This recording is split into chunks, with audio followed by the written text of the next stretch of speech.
July 1865. The story begins in Avenel, a small town north of Melbourne. Ned Kelly lives here with his parents, John and Ellen Kelly. Ned is 10 years old, the oldest boy of the 7 Kelly children.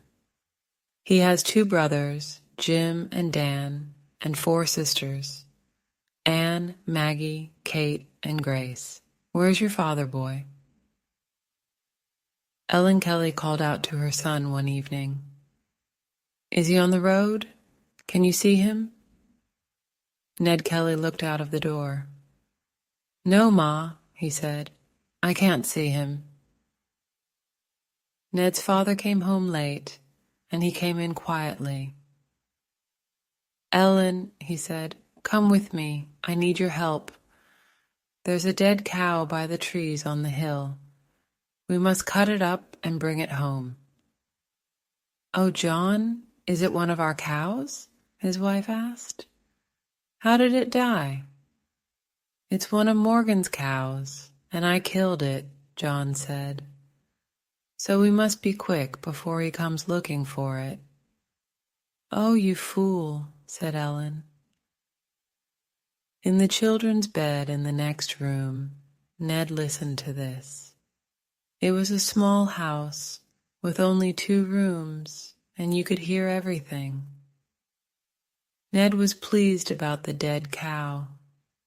They didn't often have meat to eat, and the children were always hungry.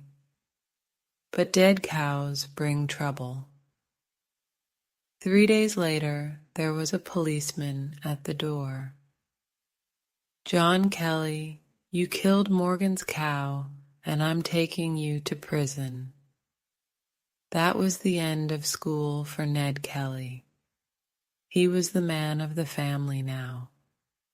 He helped his mother, and he worked on the Kellys' farm.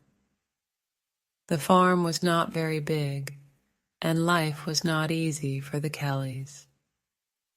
John Kelly and Ellen Quinn were from Ireland. They first met in Melbourne, and then came north to find land for a farm. Many other Irish people did the same thing. Everybody wanted land, but some people had a lot more land than other people. It was a hard, wild life. There was a lot of drinking, a lot of fighting, a lot of stealing, horses, cows, dead or alive. John Kelly was in prison for 6 months. Prison was not good for him, and when he came out, he began to drink. A year and a half later, he was dead. What are we going to do now, Ma? Ned asked. Ellen thought about it. She was a tall, strong woman, and all her life she was a fighter. She had 12 children in the end, and was 93 years old when she died. We must leave here, she said. We must go to the northeast and live near my family. The Kellys' new house was at 11 Mile Creek near Greta. They had some animals and a small garden, and Ned worked hard to get money for the family. He could do farming work, take care of horses and cows, cut down trees. But trouble was never far away. The police did not like the wild Kelly boys or their friends. In 1870, when Ned was 15, he hit a man very hard in a fight, and the police put him in prison for 6 months. The next year, something worse happened. Ned was in the town of Greta on a brown horse when Policeman Hall came up to him. Ned Kelly, you get down and come with me. You stole that horse, and I'm taking you to prison. That's not true, said Ned, and then there was a terrible fight. Policeman Hall had a gun, and Ned did not. but Ned was the better fighter. In the end, Hall called for help, and 5 men came to help him. Next day, they took Ned down to Wangaratta, and he went in front of the judge. "It's not my horse. It belongs to a man called Wild Wright," Ned told the judge. "Wright was at my mother's house, and his horse ran away. He needed a horse, so I gave him one of my horses. And he said to me, 'When you find the brown horse, you keep her for me.' And so when I found the horse, I kept her." "Ned Kelly stole that horse," Policeman Hall said. "It belongs to a man in Mansfield, and someone stole it on the 6th of March. "Well," Ned said, "I was in Beechworth Prison up to the 29th of March. How can I steal a horse when I'm in prison? And Wright told me it was his horse. I didn't know it was a stolen horse. But it is a crime to have a stolen horse.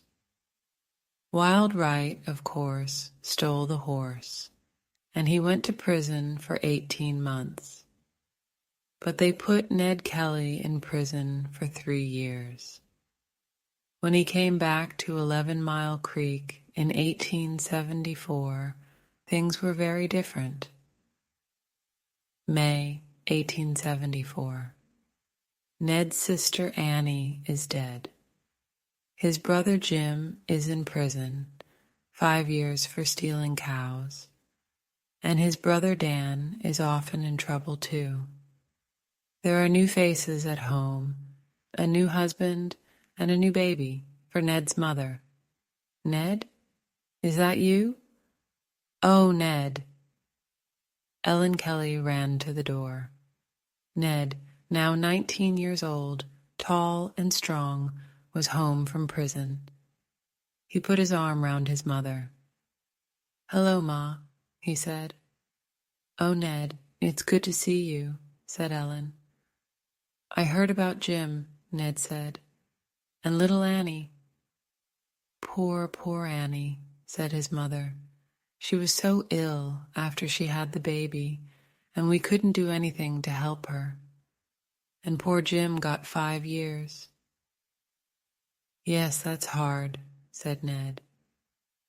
"And what about you, Ma? I hear you've got a new husband." He looked at the sleeping baby in his mother's arms. "He's a good man, Ned. Little Ellen here, she's his daughter." Ned touched the baby's little hand. "I'm happy for you, Ma, and I'm happy to be back." Ned soon found work. He moved from farm to farm, cutting down trees and helping with the horses and cows.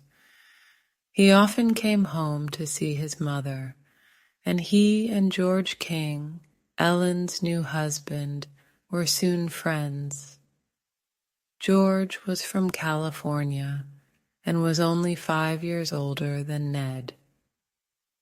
On one visit home, Ned talked to George about the police.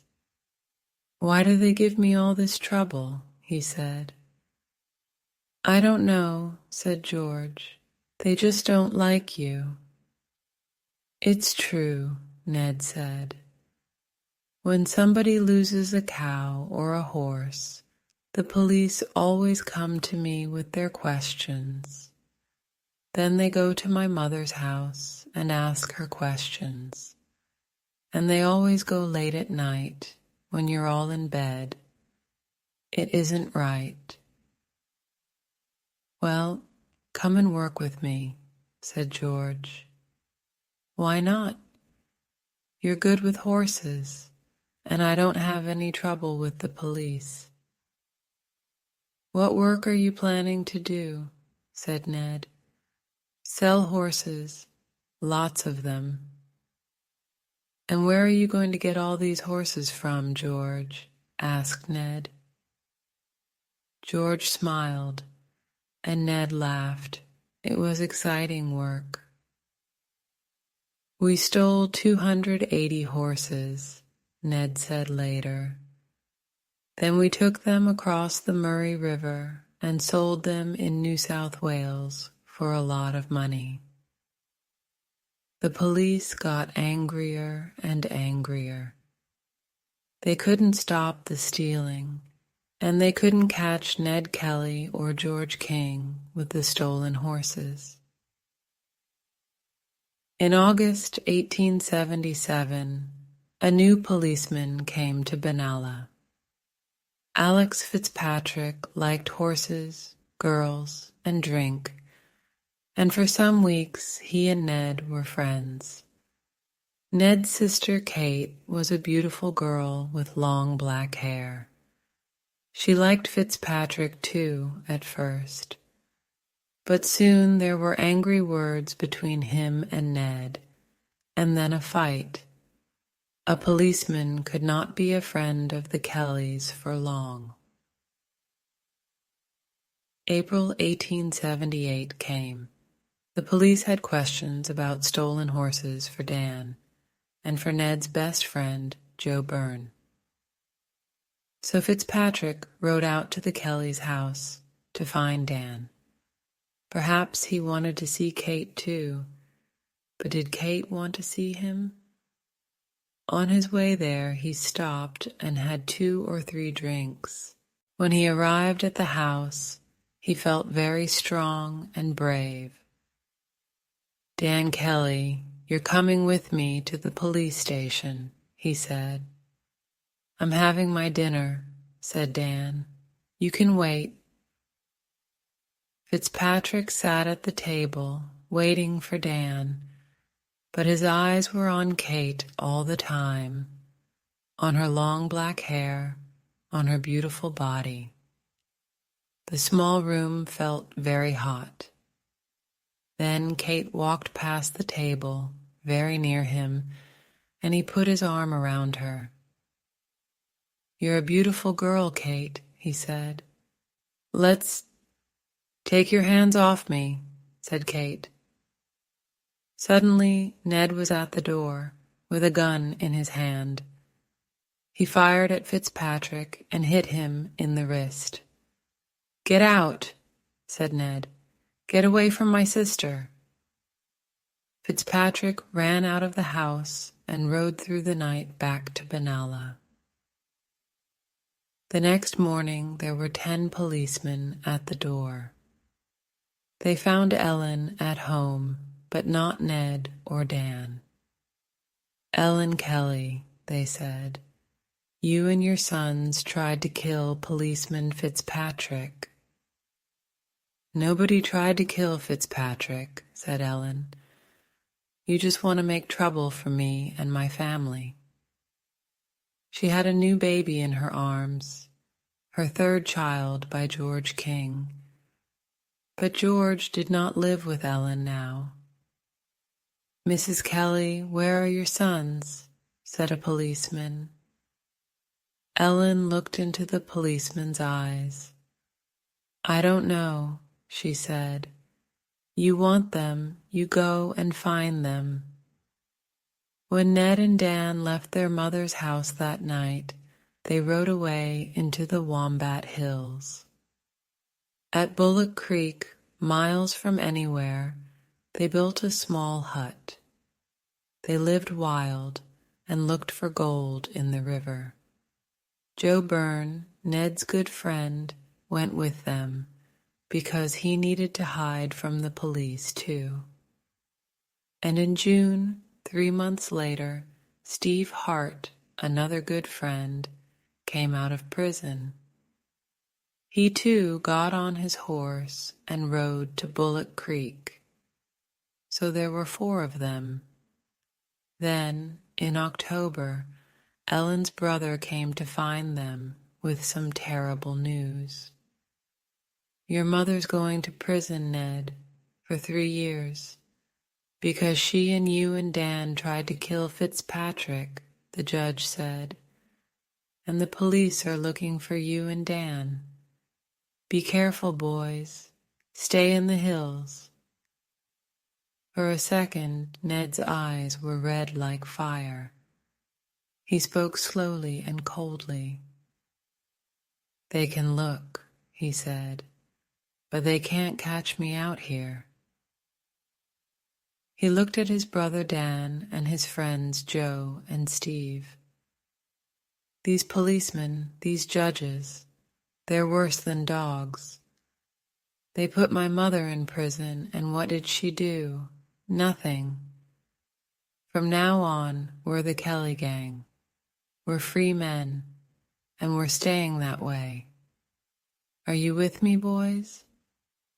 And that was the beginning of the Kelly gang.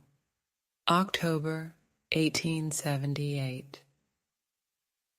4 policemen ride north from the town of Mansfield.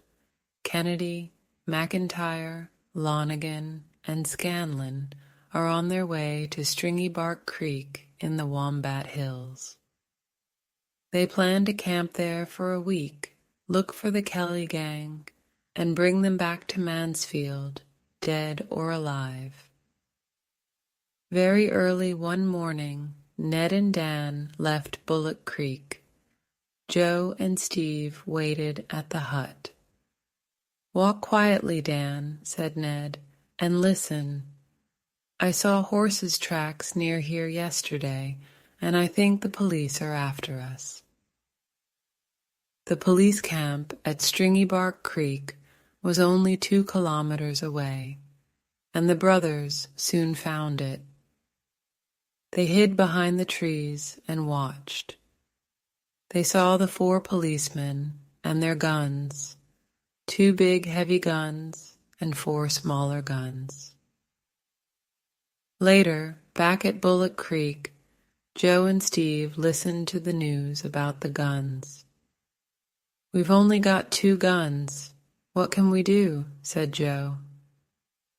"They want to kill us," said Dan. "They're going to shoot to kill. Isn't that right, Ned?" "Yes, that's right," said Ned. "So we can stay here and wait for them, or we can go down there and take their guns and horses. What do you say?" It was an easy answer. The Kelly gang got ready, left Bullock Creek, and went quietly through the trees. When they arrived at the police camp, only Lonigan and McIntyre were there. Lonigan sat on a tree reading a newspaper, and McIntyre watched the camp fire.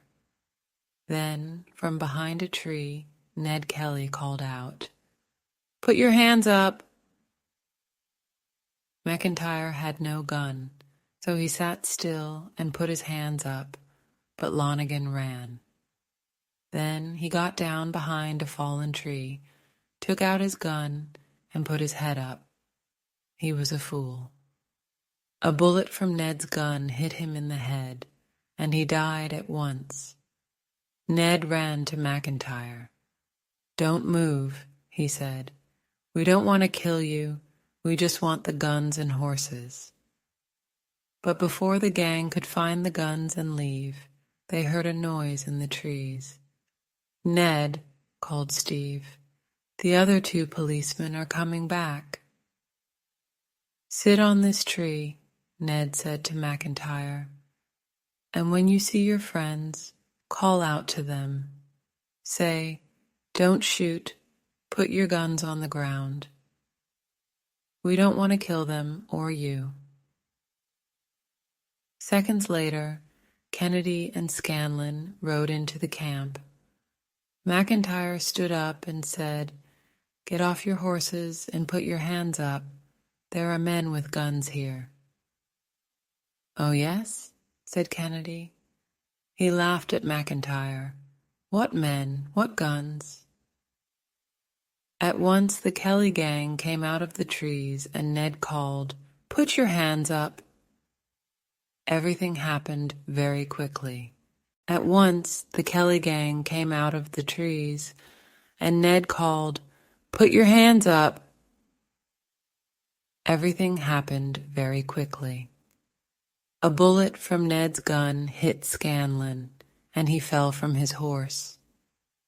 Kennedy jumped off his horse and fired at Dan.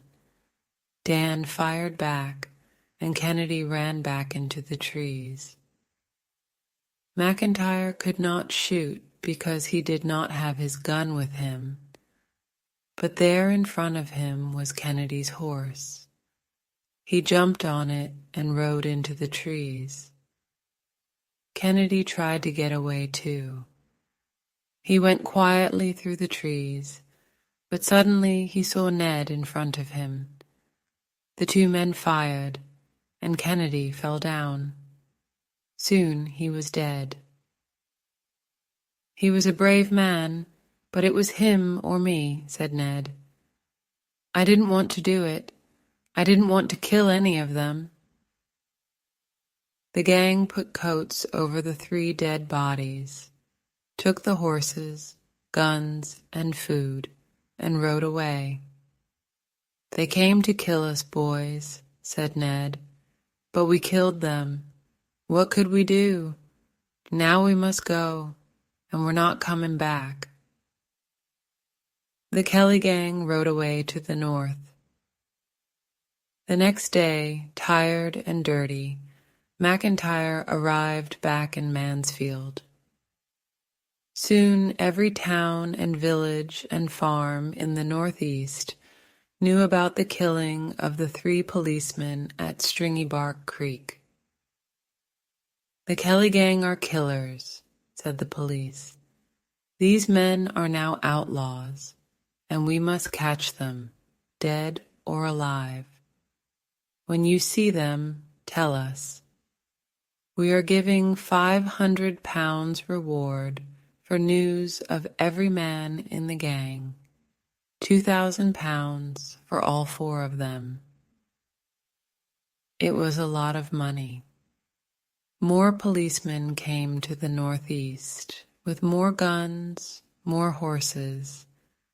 Ned and the gang stayed in the northeast. They tried to get away to the north, but there was a lot of water in the Murray River, and they couldn't get across it. They got help from their friends and moved from place to place all the time. One week they rode more than 300 kilometers. 30 policemen rode through the hills for a month and looked for the outlaws night and day. But they never found them, and in December, Ned and the gang moved on to the Warby Hills. It was a hard, wild life, and the outlaws were tired, hungry, and angry men. December 1878.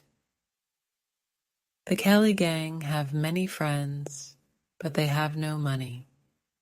So they rob the bank in the little town of Euroa. They speak nicely to the people in the town and do not fire their guns. They leave Euroa with £22.60. But they give a lot of the money to their friends, the poor farmers of the Northeast, to buy food, clothes, and land. The police reward goes up to £2,500. The police tried hard to catch the Kelly gang, but the outlaws had help from their friends. They were always miles away when the police came to look for them. So the police put many of their friends in prison. Ned was very angry about this. "It isn't right," he said. "Why do the police do this?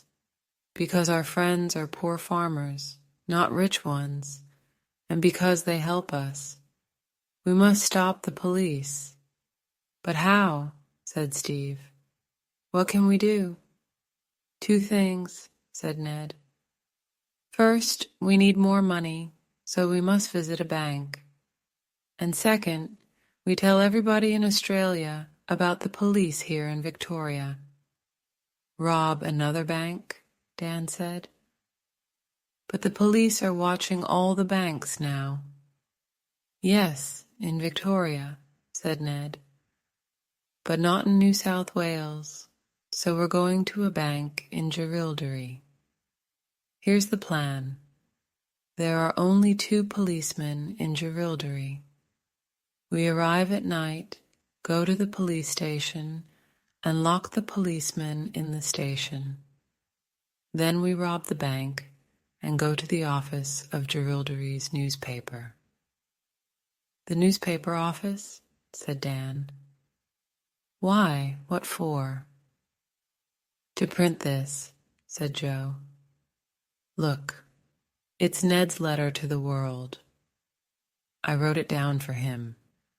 It tells the true story about Ned and his family, about the police, about Stringy Bark Creek, about everything. We want everybody to read this letter, but how do we give it to them? Ned said.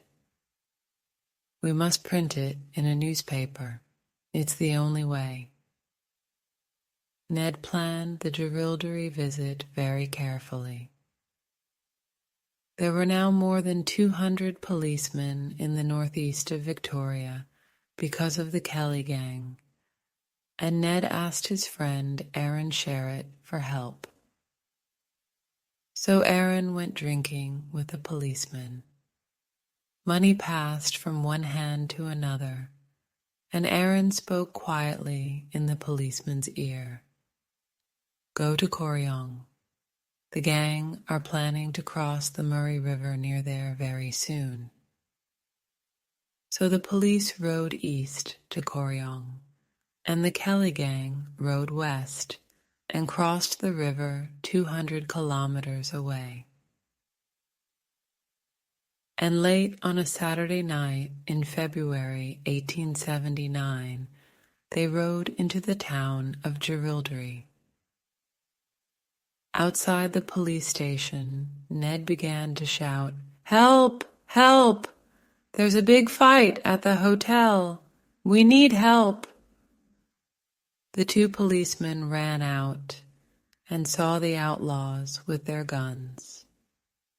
The gang locked the policemen in a room in the station and took their uniforms. For the next 2 days, the gang lived in the police station. On Sunday, Joe and Steve put on the police uniforms and walked around the town. We're the new policemen for Jerilderie, they told everyone. They went past the bank and the hotel next to it and looked carefully at all the doors, front and back. Then, on Monday morning, Dan and Steve went into the hotel next to the bank and took out their guns.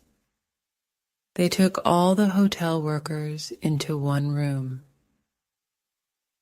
Don't move, said Dan. You're our hostages, but don't be afraid.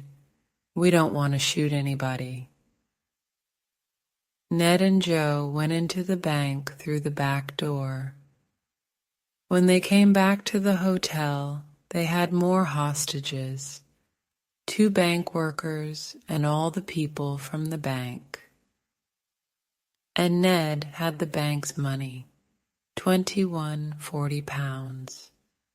There were now about 60 hostages in the room, and Ned began to speak to them. What's happening in this country? Do you know? No, you don't. So listen. Poor men get poorer and rich men get richer. The police help the rich farmers and put the poor farmers in prison. Why? For nothing. Do you call this justice? There is no justice in Australia. The police say we are killers, but I say the police are killers. I'm going to tell you about Stringy Bark Creek, the true story, not the police story. Ned began to read to the hostages from his letter. It was a long letter, 56 pages and more than 75,000 words. After a few pages, he stopped. "Where's the newspaper office in this town?" he said. "I want to print this letter. Then everybody can read it." Edwin Living, one of the bank workers, answered. "Mr. Gill is the editor of the newspaper," he said. "I know his house. I can take you there." "Come on then," Ned said. But Mr. Gill was not at home. He was at a farm 10 kilometers away. When he heard the Kelly gang were in town, he ran away because he was afraid of them. At the house, Mrs. Gill opened the door. "Where's your husband?" Ned asked. I don't know. He's away," Mrs. Gill said. Ned looked at her angrily and took out his letter. "I want him to print this in his newspaper," he said. "Give it to me," said Edwin Living. "I can give it to Mr. Gill when he gets back." "He must print it," said Ned. "It's about my life, and I want the world to read it." "Yes," said Edwin. "Everybody must read it. And Mr. Gill's going to print it for sure, Mr. Kelly." "He must," Ned said. "All right, you give it to him, but do it, or the next time I come to Jerilderie." They went back to the hotel, and Ned had a drink with the hostages. Then the 4 outlaws rode out of town, back to the Murray River, and across into Victoria and the hills in the northeast. The police looked everywhere. They made the reward £8,000, but nobody came to get it. Nobody wanted to help them. In Jerilderie, people laughed about the visit of the Kelly gang. In April, Ned's friends came out of prison and went back to their farms. And for 16 months, the police heard nothing of the Kelly gang, and Ned's letter, the famous Jerilderie letter. Edwin Living did not give it to Mr. Gill. He went down to Melbourne and gave it to the police. Nobody saw the letter again for 50 years, June 1880. The Kelly gang are living in the hills. Their friends bring them food, but life is hard, and the police are still making trouble. They don't put the Kelly's friends in prison now, but they stop them buying land. And why? Because they are friends of the Kelly gang. We must do something, Ned said, to help our friends. We need a new country, a country for poor people with good police and good judges. But it's not going to happen easily. We must fight for it. "We need money for that," said Joe. "A lot of money. And there's a policeman with a gun at every bank now." "We need armor to go over our heads and bodies," Ned said. "Bullets can't get through armor." "How are we going to get armor?" asked Anne. "We can make it," said Ned. And they did. With help from their friends, they made 4 suits of armor from old farm machinery. Then they began to plan their fight. "Our friends want to help," Ned said. "They have guns, and they want to fight with us. So we need to bring a lot of policemen to one place. How can we do that?" "With a killing," said Joe. "We kill Aaron Sherritt. He's working for the police. He tells them everything about us. You know it, I know it, everybody knows it. He was a friend once, but now he wants to see us dead." "Yes, that's true," Ned said. "We hear it from everybody. So you go to Aaron's house at Beechworth and shoot him. You and Dan." "Right," said Dan. "And then when the Beechworth police hear about the killing, they know it's us, the Kelly gang. So they ask for help from the police at Benalla. And the Benalla police take the train to Beechworth," said Steve. "Lots of police, all in one train. And we," Ned said quietly, "are waiting for the train at Glenrowan." The plan began well. Joe and Dan rode to Beechworth. When Aaron Sherritt opened his door on Saturday the 26th of June, Joe shot him at once. Then the two outlaws rode 60 kilometers across country to Glenrowan. News of the killing went down to Benalla. Ned and Steve arrived at Glenrowan Inn on Saturday afternoon. They began to bring hostages into the inn, people from the railway station, railway workers, people from the town. Then Ned took some of the railway workers to the hill just past the railway station. "Take up the railway line," he told them. "Go on." "We can't do that," one worker said. "Do you want to kill everybody on the next train?" Then he saw Ned's gun and asked no more questions.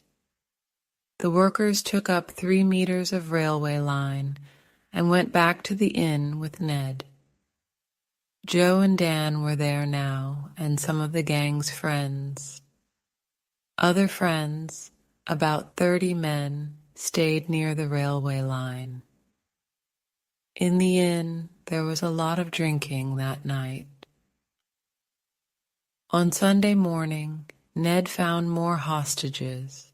The school teacher, Thomas Curnow, with his young wife, baby, and sister. There were now 62 hostages in the inn, and everybody waited for the police train. The police moved very slowly. In Beechworth, Benalla, and Melbourne, they talked, made plans, and talked some more. In the end, a police train left Melbourne late on Sunday evening. And that evening, Ned told about 20 of the hostages, "You can go home." Later, the school teacher came to him. "Can I take my family home?" he asked. "Don't be afraid of me. You know I'm a friend of the Kellys."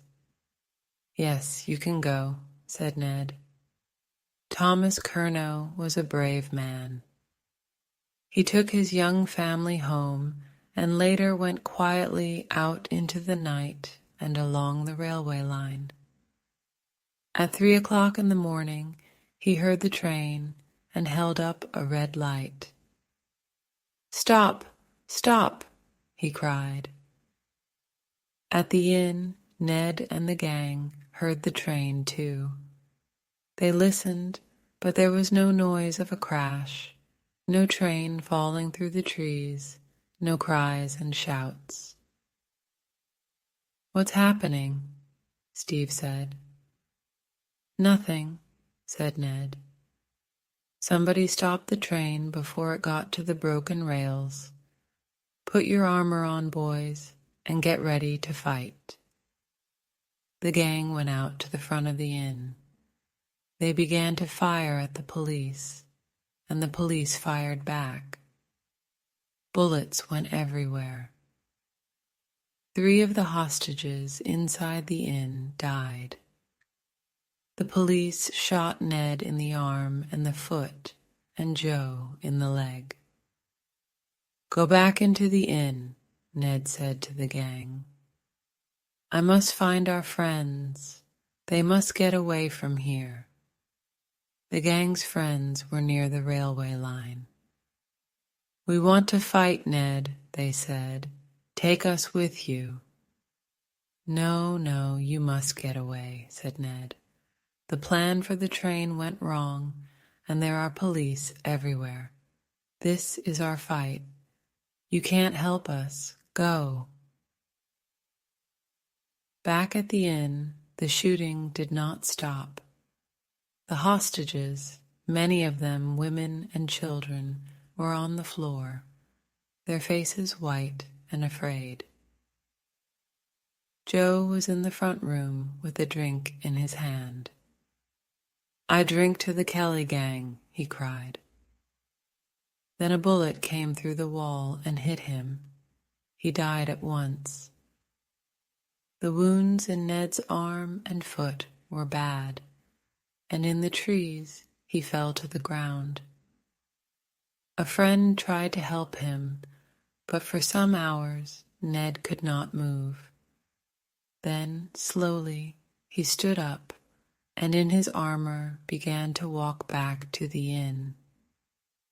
His brother Dan and Steve Hart were still inside the inn, and Ned went back to help them. In the early morning light, he came slowly out of the trees, his gun in his hand. One man against 34 policemen. They fired and fired at him, but the bullets hit Ned's armor, and Ned laughed. Go on, fire, you can't kill me, he called. But there was no armor on Ned's legs. One of the policemen saw this and fired, once, twice. The bullets hit Ned's legs, and he fell slowly to the ground. At once the police were all around him. He was alive, but only just, and they carried him to the railway station. Soon after this, the last hostages left Glenrowan Inn. Only Dan and Steve were still inside, but the police did not stop firing at the building. Later on that Monday morning, a second train arrived in Glenrowan with more police, photographers, and newspaper men. There were now more than 1,000 people in the town. And down south, in Melbourne, hundreds of people waited in the streets for news of the Kelly gang. On Monday afternoon, Ned's sisters, Maggie and Kate, arrived in Glenrowan. They heard the news about Ned and then asked for news of Dan. Maggie, tell your brother and Steve Hart to put down their guns and come out of the inn, said a policeman. Tell them to stop fighting? Never, said Maggie. Maggie and Kate did not see Dan alive again. The police were afraid to go into the inn, but they did not want Dan and Steve to get away in the night. So they set fire to the building. Old buildings burn fast, and when Maggie and Kate got to the inn, the sky was red with fire. Dan! Oh, Dan! Maggie called out again and again. My poor, poor brother, Kate cried. Glenrowan Inn burnt down to the ground. When the fire was cold, they took out the dead bodies of Dan Kelly, Steve Hart, and Joe Byrne. Ned was alive, but in prison. It was the end of the Kelly gang, July 1880. The police take Ned Kelly to Benalla, then to Melbourne prison. There is a lot of waiting and talking and more talking. The police talk, the judges talk, Ned talks, but the ending is always the same. At the end of October, Ned went before his last judge, Sir Redmond Barry, in Melbourne. For 2 days, Judge Barry listened to the police, listened to Ned, read the police papers, and thought about it. But he didn't think long. There were a lot of dead policemen in Ned Kelly's life, and there was only one answer to that. Ned Kelly must die. Hang him in the prison. Hang him by the neck until he is dead. A lesson to every outlaw in Australia. Ned's mother, Ellen, was still in Melbourne prison. When they told her the news, she cried. She cried for her dead son, Dan, and she cried for her son, Ned, alive, but waiting to die. They took her to see Ned on his last day alive. What did mother and son talk about that day? Ned's sisters and brother worked hard to help him.